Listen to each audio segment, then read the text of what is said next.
এইভাবে ইন্ট্রো করি না, কিন্তু আমি এখন ঝুলছি একটা গুহার 100 ফুট নিচে, যেটা মাটির নিচে 5 কিলোমিটার জুড়ে বিস্তৃত আছে। আর আমরা এটা পছন্দ করি বা না করি, যখনই আমি আর আমার বন্ধুরা মাটি টাচ করলাম, আমরা অফিসিয়ালি এখানে আগামী 7টা দিন কাটাতে চলেছি। বাবারে, এটা আমার জীবনে করা সবথেকে ভয়ঙ্কর জিনিস। প্রথমত, আমাদের এখন এখান থেকে অনেকটা দূরে যেতে হবে। কেন? যদি ঝড় বৃষ্টি হয় তাহলে এই পুরো জায়গাটা জলে ভরে যেতে পারে, আর সমুদ্রের মতো ঢেউ এসে সবাইকে ভাসিয়ে নিয়ে যেতে পারে। সেই জন্য আমাদের আরো ভিতরে যেতে হবে একটা বেস ক্যাম্প বানানোর জন্য। ভাই এটা পুরো পাগলাম। এটা একটা অন্য জগৎ মনে হচ্ছে। এই কেভ এন্ট্রান্সটা হয়তো দেখতে সুন্দর, কিন্তু দেখে যা মনে হচ্ছে আসলে তা নয়। আর আমরা হয়তো জানি না যে আগামী 7টা দিন আমাদের জীবনের সব থেকে কঠিন সময় হতে চলেছে। সব থেকে বাজে ডিসিশন।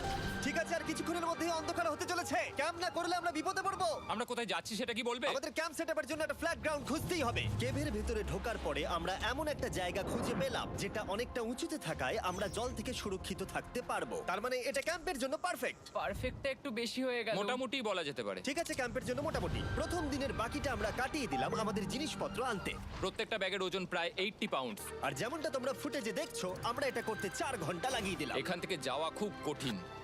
তারপরে আমরা সবাই বেস ক্যাম্পে ফিরে গেলাম। ঠিক আছে, আমরা এখানে লাইট লাগিয়ে দিলাম। আমাদের সব জিনিসপত্র হোম বেসে চলে এসেছে। একটু ক্যামেরাটা ওদিকে দেখাবে? ওদিকটা কিন্তু ভয়ানক অন্ধকার, আর সব সময় এরকমই থাকবে। তাই আমরা ক্যাম্পিং গ্রাউন্ডের জন্য খুব বেশি কিছু করতে পারলাম না। কটা ফুটো করে দড়ি টাঙিয়ে দিলাম। এটা ধরো আর ওঠো দেখি। মনে হচ্ছে আমাদের হ্যামকগুলো ভালোই সাপোর্ট পাবে। আর তারপরে আমাদের সার্ভাইভাল গাইড জোয়ের সাহায্যে আমরা হ্যামক টাঙালাম। এই সরু দড়িটা আমার হ্যামকটাকে ধরে রাখবে। হ্যাঁ। ডিনার খেয়ে আমরা প্রথম রাত্রি ঠান্ডার জন্য তৈরি হলাম। আমি মিথ্যে কথা বলবো না, আমি যতটা ভেবেছিলাম তার থেকে এই হ্যামকটা অনেক বেশি কমফোর্টেবল। এই আমি তো আমার চমকেই হাতটা তো গেছিলাম। বড় কেন ভাই? এই কেভটা 2.5 কিলোমিটার ডিপ, আর আমরা এখন এন্ট্রান্সের কাছেই ক্যাম্পিং করছি। কাল আমরা অনেক কিছু এক্সপ্লোর করব।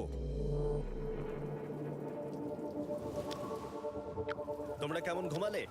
ভয়ঙ্কর। ঘুমই হয়নি। এটা সত্যি একটা অস্বস্তিকর পরিবেশ। কেবের উপর থেকে অনবরত আমাদের উপরে জল পড়েই যাচ্ছিল, তাই উপরে একটা প্লাস্টিক চাপালাম, কিন্তু তাও আমাদের হ্যামকের উপরে জল পড়েই যাচ্ছিল। একটা আইডিয়া আছে, চলো শেল্টারগুলোকে ভালোভাবে তৈরি করি। আমার মনে হয় এই প্লাস্টিকগুলোকে জুড়ে দিলে আর জল পড়বে না। বাহ, তুমি তো জিনিয়াস। আমি শুধু একজন ইউটিউবারই নয়, ঠিক আছে? আমার হ্যামকটা এটার উপরে ঝুলছিল। মানে দেখো, আমি আরেকটু হলে হ্যামক থেকে নেমে পড়ে যেতাম। আর আমরা সেই সময় এটা বুঝতেই পারিনি যে এই গর্তটা প্রায় 40 ফুট গভীর। তাই যখন আমি আর শন প্লাস্টিকগুলোকে জুড়ছিলাম, তখন ম্যাক আর কার্ল এই গর্তটা কতটা ভয়ঙ্কর সেটা দেখতে গেল। আমার হ্যামকটা দেখতে পাচ্ছো? ওখানে আমি ঘুমোচ্ছিলাম। এদিকটা দেখো। আর যেহেতু এই কেভে সব একই রকম দেখতে, তাই আমাদেরকে ফলো করা অনেকটাই কঠিন ছিল। এই ম্যাপে তোমরা আমাদের হোম বেস দেখতে পারবে, আর দেখতে পারবে ওরা ওখান থেকে কত দূরে হ্যাঁ, যাচ্ছে। এটা তো খুবই ভয়ঙ্কর। ভাই এটা পাগলামো। আর যখন ছেলেরা র্যান্ডমলি এক্সপ্লোর করছিল, তখন আমি আর শন ক্যাম্পে কাজ করছিলাম। এই স্লিপিং ব্যাগটা এখানে কেন পড়ে? কারণ এটার থেকে পিয়ের গন্ধ বেরোচ্ছে। ইয়া, এটার থেকে শেখা উচিত স্লিপিং ব্যাগ ভাড়া নিতে নেই। আমরা স্লিপিং ব্যাগ কেন ভাড়া আমি- নিয়েছি? কেন আমি আমরা জানি না। স্লিপিং ব্যাগগুলো কিনে আনতে পারলাম না? আর তারপরে আমরা এই দুটো প্লাস্টিককে জিপ টাই দিয়ে জুড়ে দিলাম। কিছু মনে করো না, এই দড়িটার উপরে আমার জীবন বাজি আছে। আর তখন ওইদিকে ম্যাক আর কার্ল তখন ওই গর্তের মধ্যে। ও মাই গড, ম্যাক! আর শেষ পর্যন্ত ওরা একদম নিচে পৌঁছে গেল। এই! আমি তো ভাবলাম সবাই ক্যাম্প নিয়ে কাজ করবে। আমরা শুধু দেখাচ্ছিলাম জায়গাটা কতটা ভয়ঙ্কর। না পড়লেই হবে, তোমাদের স্কিল নেই। আচ্ছা ঠিক আছে। আর যদিও ওদের এবার ফিরে আসা উচিত ছিল, কিন্তু কাল আর ম্যাক এটা কতটা গভীর সেটা দেখানোর চেষ্টা করলো। ভাই এটা দেখতে দারুণ লাগছে। তুমি কি নদীটাকে পার করতে পারবে? কিন্তু ওরা এটা জানে না যে এই রিভারটা এই কেভের গোটাটাই জুড়ে আছে। তার মানে এর মধ্যেও আমাদের কিছুটা সময় কাটাতে হতেই পারে। ওই তো ওরা এসে গেছে। এসো। তোমরা রান্না করে রেখেছো তো? হ্যাঁ, রান্না করেছি। ঠিক বলেছ। একটা নতুন বাড়ি, ঠিক বলেছি তো? একদম। এখন আমাদের একটা ছাদ আছে। আর এটা তো দারুণ। জিমি রান্না বেশ ভালোই আর করেছে। আমরা আমাদের ফায়ার পিটটাকে এই সুন্দর জায়গাটাতে নিয়ে এসেছি। জায়গাটা কেমন? বেশ গরম।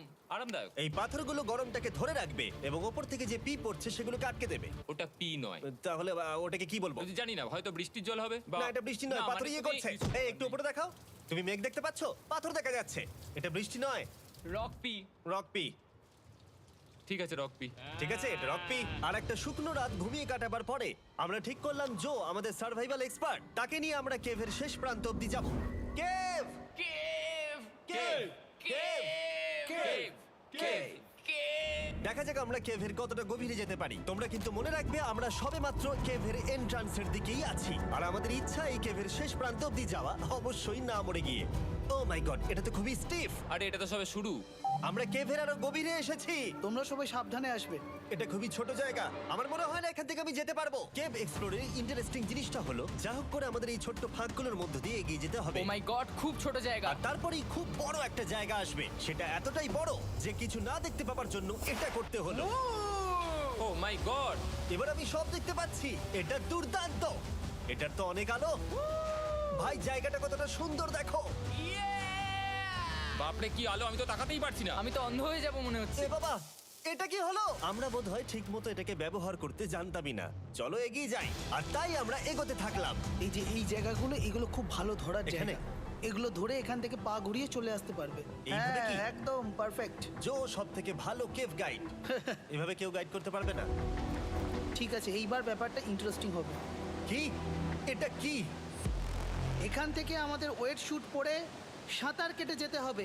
গতকাল ম্যাক আর কার্ল এটা নিয়ে মজা করছিল, কিন্তু এই কেভে আমাদের পরের অ্যাডভেঞ্চারটা ছিল একটা প্রায় জমে যাওয়া নদীর মধ্যে। ও মাই গড, এটা তো পাগলামি! তার মানে আমাদের ওয়েট শুট পড়তেই হবে যাতে আমাদের হাইপোথার্মিয়া না হয়। আমরা এটা কেন করছি? এই এক্সপেরিয়েন্সটা তো জীবনে একবারই হবে। এটা করলে হয়তো আর নাও বেঁচে থাকতে পারি। আমাদের এই কেভের শেষে পৌঁছতে হলে আমাদের এই নদীর মধ্য দিয়ে, এই ছোট্ট ফাঁকগুলোর মধ্য দিয়ে সাবধানে ধীরে ধীরে এগিয়ে যেতে হবে। আস্তে আস্তে নামো, স্রোতের কারণে পা পেছনে টানতে পারে। ঠিক আছে, আমি তাহলে নামছি। তুমি ওই দেয়ালগুলো ধরে ধরে এগোতে থাকো আস্তে এটা তো আস্তে। খুব ঠান্ডা। তুমি পারবে জিমি। জানি না এখানে ঢুকতে পারবো কি না। জিমি, এবার তুমি জল থেকে উঠে দাঁড়িয়ে পড়ো। এটা সত্যি একটা পাগলামি। এখানে কি ঠান্ডা!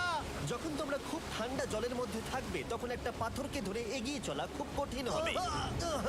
ও মাই গড, এটা সত্যি পাগলামি।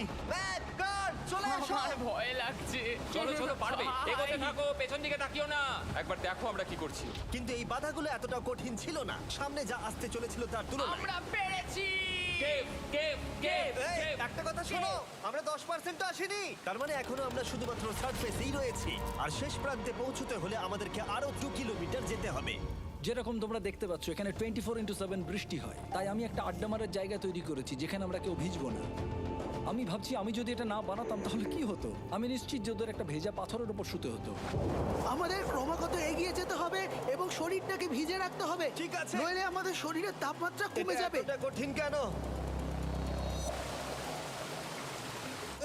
সব থেকে বাজে ব্যাপার হলো আমরা যতটাই দিকে এগোবো ততটাই আমাদের পিছন দিকে ক্যাম্পে ফিরতে হবে। আমাদের পরের বাধাটা হয়তো জলের মধ্যে নয়, কিন্তু তার মানে এটা নয় যে সেটা সহজ হবে। আরে এটা কি মাকড়সার জাল? কিন্তু আমি মাকড়সা দেখতে পাচ্ছি না। তার কেন? মানে ওটা আমাদের উপরে আছে। আরে তোমার গায়ে, তোমার গায়ে। আমার বন্ধুরা কত বাজে।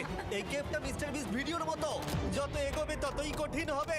সত্যি কথা বলতে যদি আমাদের সাথে জো না থাকতো আমরা মরেই যেতাম। আর 3 ঘন্টা পরে জো আমাদের জন্য একটা বাজে খবর নিয়ে এলো। জল অনেকটা বেড়ে গেছে আর আমরা অনেকটা সময় লাগিয়ে ফেলেছি, তাই আজকে আমাদের আবার ক্যাম্পে ফিরে যেতে হবে। আমি মানবো না। তুমি সেফটি এক্সপার্টের কথা অমান্য করতে পারো না। আমি এটা মানবো না। সত্যি কথা বলতে আমাদেরকে ফিরতেই হতো, কারণ এর আগে আমরা শুট করতে অনেকটাই সময় নষ্ট করে দিয়েছি। তারপর ফ্লেয়ার নিয়ে খেলেছি, তাই আমরা ফিরে যাচ্ছি আর এই মিশনটা আমরা পরের দিন আবার শুরু করব। শন, আমরা এসে গেছি। আরে তুমি এখানে কি করছিলে? এখন তোমরা কেউ ভিজবে না। আমি তো জানতামই না এই লাইটগুলো আমরা এনেছি। এগুলো দারুণ লাগছে তাই না? দুঃখের বিষয় আজকে আমরা মাত্র 20% এগোতে পেরেছি, কিন্তু বিশ্বাস করো আমরা শেষ পর্যন্ত অবশ্যই যাব আগামী কয়েকদিনের মধ্যেই। আমার মনে হয় না। কোনোদিনই হবে না। আমি তো বললাম। আমরা ডে 4টা রেস্ট নেব আর ডে 5-এ চেষ্টা করব এই কেভের শেষ অবধি যাবার। দেখা যাক কি হয়। ডে 3-তে মজা হলো, কালকে আবার দেখা হচ্ছে। আর কেভের ভিতরে 3টে খুব বাজে রাত কাটাবার পরে পরের দিন সকালে আমাদের মাথায় শুধু একটাই কথা আসছিল। আমার একটা হট শাওয়ার চাই, তবে আমি এখন একটু শান্তি পাবো। ও, এখন শাওয়ার পেলে কিন্তু দারুণ হয়। আমি চান করিনি প্রায় 3-4 দিন হয়ে গেল। তোমরা নিশ্চয়ই জানো কেভের মধ্যে শাওয়ার করা সম্ভব নয়। আমাদের অনেকটা পথ হেঁটে সাবধানে আগের রিভার বেডের কাছে পৌঁছতে হলো। ও মাই গড! আমি আমার ব্রেনকে ফিল করতে পারছি। আমি এভাবে ব্রেনকে ফিল আমার করিনি। কপালটা জমে গেল পুরো। চলো ড্রোন দিয়ে মাথার চুলগুলো শুকিয়ে নি। এদিকে এসো ড্রোন। ও দাঁড়াও দাঁড়াও দাঁড়াও, এটা কিন্তু কাজ করছে। হ্যাঁ, দারুণ কাজ করছে। ড্রোন থাকতে হেয়ার ড্রায়ারের কি দরকার? আর চুল শুকানোর পর আমরা জোয়ের সাথে জার্নির প্ল্যান করতে বসলাম। এটা কি জো? এটাই কেভের ম্যাপ। আগেরবার আমাদের থামতে হয়েছিল কারণ জল খুব জোরে বইছিল। এখন বৃষ্টি কম হচ্ছে, তাই কালকে আমরা নিশ্চয়ই এই কেভের শেষে পৌঁছে যাব। এটা ভয়ঙ্কর হতে চলেছে। প্রথমে আমাদের কালকে যেখান দিয়ে গেলাম সেখান দিয়ে আগে যেতে হবে। জলের মধ্যে ঝাঁপ দিতে হবে এবং পাথর দেখে হাঁটতে হবে। এগুলো সবকটা আমরা যদি পার করতে পারি তাহলে আমরা গ্লো ওয়ার্ম চেম্বারে পৌঁছে যাব। কেমন দেখতে তুমি সেটা বলো না, আমি তোমাদেরকে সারপ্রাইজ দিতে চাই। তোমার মনে হয় আমরা পারবো? ওইসব বাদ দাও, আমরা ঠিক কালকে পৌঁছে যাবো। কালকের প্ল্যান আমরা চক আউট করে নিয়েছি। আমরা রেস্ট করছি আর ফেস্টিভ্যাল স্মোর্টস খাচ্ছি আমাদের এনার্জি রিগেন করতে। সবাইকে চিয়ার্স। Yippee! জো এই প্রথমবার ফেস্টিভ্যাল স্মোর্টস খাচ্ছে। জো সত্যি কথা বলবে। এটা দারুণ, তাহলে ভালো লাগলো? এটা দারুণ লেগেছে। আমরা এই চকলেটটা আগে কেন বের করিনি? এটা এমনি চকলেটের থেকে 10 গুণ ভালো খেতে। সত্যি কথা বলতে তোমরা যদি ফেস্টিভ্যালের সাথে স্মোর্টস ট্রাই না করে থাকো তাহলে তোমরা মিস করছো। কালকে আমরা পুরো কেভটা এক্সপ্লোর করব, দেখা হচ্ছে। তাই আমরা ভালো করে ঘুমানোর চেষ্টা করলাম আর কালকের প্রিপারেশন নিলাম কেভের শেষে যাওয়ার জন্য। আমরা আমাদের জীবনের সবথেকে ডেঞ্জারাস জার্নি করতে চলেছি। ডে 3 এর অভিজ্ঞতা মাথায় রেখে আমরা কম শুট করেছি যাতে আমরা সামনের দিকে তাড়াতাড়ি এগোতে পারি। জলটা খুব ঠান্ডা হ্যাঁ, আগের দিনের মতোই খুব ভালো। এই তো আর যাতে আমরা সবাই বেঁচে ফিরতে পারি তাই জো ছাড়াও আরেকজন সার্ভাইভাল এক্সপার্টকে আমরা নিয়ে এসেছিলাম। এখানে আমরা ডে 3 তে আটকে গেছিলাম। এখন আমরা কি করব? এবারে আমরা অনেক তাড়াতাড়ি এসেছি। আমাদের পিছনে ঘন অন্ধকার। কোথায় যাব? এই রাস্তাটা অনেক সরু এবং হ্যাঁ। স্রোত প্রচুর বেশি, তাই আমরা দেয়ালগুলো ধরে ধরে আস্তে আস্তে এগোবো। এই যে এইভাবে। ও হ্যাঁ, God! এই রকটায় জাম্প করো। কয়েকটা ভালো পাথর আছে যেগুলোকে তুমি ধরে এগোতে পারবে। আরে এখানটা তো অনেক অন্ধকার। আমি আর পা পাচ্ছি না, আমি এখন মাটিতে আর পাই পাচ্ছি না। যেহেতু আমরা মাটিতে পা পাচ্ছিলাম না, তার মানে যদি আমরা পাথর ছেড়ে দিই তাহলে এই জলের স্রোত আমাদেরকে ভাসিয়ে নিয়ে যেতে পারে। জো, আমরা কি করব? আমি এটা ধরে এসেছি, তুমি এটা ঠিক ধরো। আছে, আমি তো দেখতেও পাচ্ছি না কোথায় যাচ্ছি। জো, স্রোত আমাকে ভাসিয়ে নিয়ে চলে যাচ্ছে। আমি করবো কি করে? পারবে পারবে, শুধু মুখটা এখান থেকে ঢুকিয়ে দাও, আমি হেল্প করছি। এখানে আমি ঢুকবো? হ্যাঁ, এই গর্তের মধ্যে। এই তো খুব ভালো। এটা আমার জীবনের সবথেকে বিপজ্জনক অ্যাডভেঞ্চার। আমরা এখন কেভের অনেক গভীরে চলে এসেছি আর এবার আমাদের সামনে প্রথম বড় বাধা।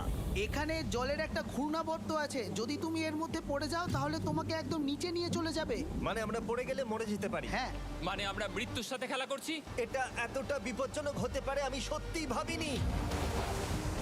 খুব ভালো। এই তো। তাহলে কি আমার পা এখানে হ্যাঁ, রাখবো? রাখো রাখো। ঠিক আছে, এই তো আমি পেরেছি। এটা আমার ভাবনার থেকেও বেশি কঠিন ছিল। এই নদীটা কতটা শক্তিশালী এই গোটা কেভটাকে তৈরি করেছে। কিন্তু মজার ব্যাপার হলো আমরা পাথরের মতো শক্তিশালী নই। আমি শুধুমাত্র মানুষের মতোই শক্তিশালী। সৌভাগ্যবশত কাল এই অ্যাডভেঞ্চারে লিড করেনি, তার বদলে আমরা একজন অ্যাভেঞ্জার জোকে পেয়েছি। ও কতটা এক্সপার্ট তার প্রমাণ হিসেবে বলতে পারি। সে লিটারালি কতটা ওপর থেকে আমাদেরকে নদীতে ঝাঁপ দিয়ে দেখালো। ও মাই গড, এটা পাগলামি। কে বললো এটা পাগলামি? এটা তো আমার কাছে খুবই সহজ। আমি এটা করব। তুমি কোনোভাবেই এটা করতে পারবে না। আরে কি বলছোটা কি তুমি? আমি এক্ষুনি করতে চাই। চলো যাচ্ছি Joe. God speed back. Jimmy আমার সাথে যা যা করেছে তার কাছে এটা তো কিছুই নয়। 3, 2, 1।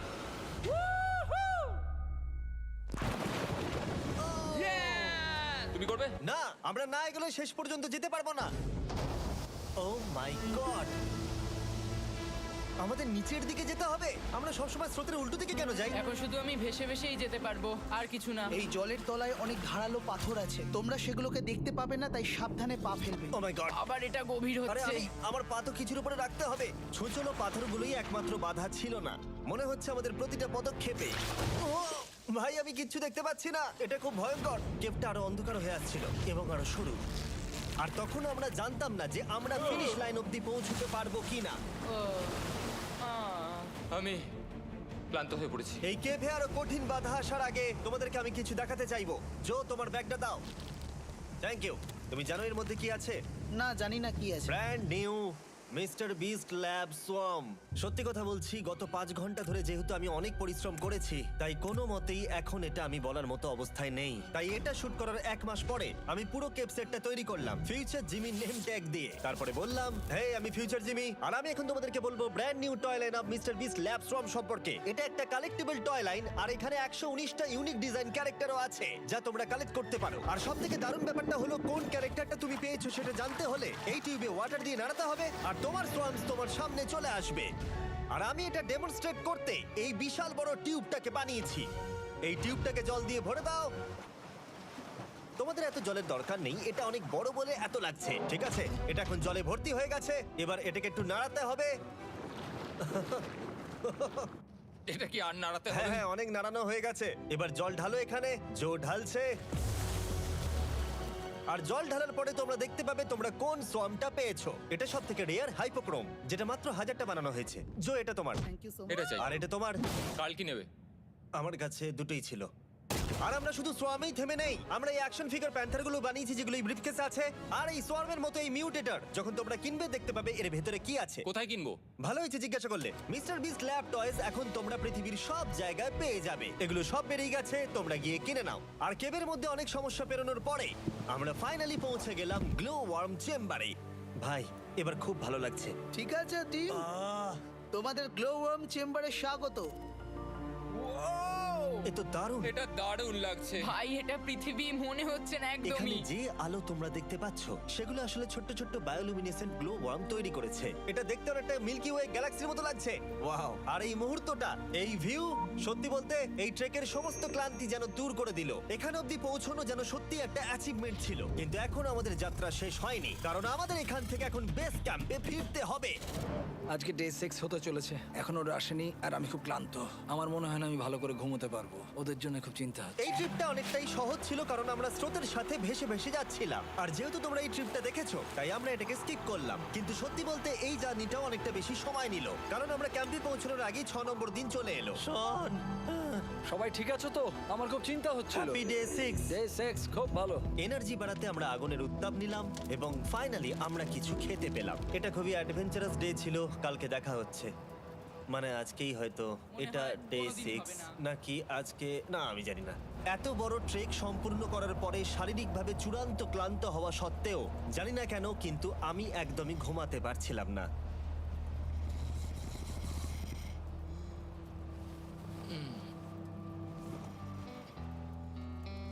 আমি 7 দিন সলিটারি কনফাইনমেন্টে কাটিয়েছি, কবরে কাটিয়েছি, 7 দিন রাফটে থেকেছি। কিন্তু সত্যি কথা বলতে এটা সবার থেকে বেশি কঠিন ছিল, কারণ সব সময় ভিজে, ঠান্ডা, প্রত্যেক মুহূর্তে এই পাথরগুলো শরীরে ব্যথা দিচ্ছে।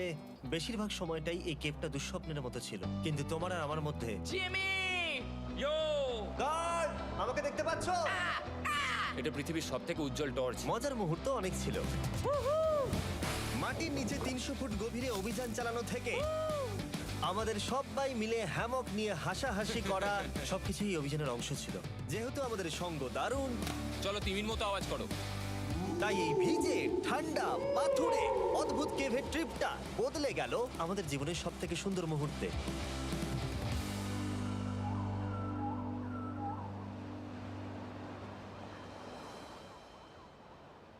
আমরা এখান থেকে যাব না যতক্ষণ না সবকিছু তোলা হচ্ছে। আর আমি সবকিছু বলেছি মানে সবকিছুই। চলো এবার বেরোনো যাক। আর যখন আমরা মাউথ কেভে আবার ফিরে এলাম, ভাই ওপরটা দেখতে দারুণ লাগছে। তখন জয়ের জন্য একটা সারপ্রাইজ ছিল। বেরোনোর আগে জো, আমরা তোমার কাছে কৃতজ্ঞ। তাই এই নাও 50,000 নিউজিল্যান্ড ডলার, 10,000 করে প্রত্যেক জনের প্রাণ বাঁচানোর জন্য। Oh my God, thank you so much Jimmy. Thank you Joe. Love you, Joel! এবার আমাদের সব কাজ হয়ে গেছে, চলো বেরোনো যাক।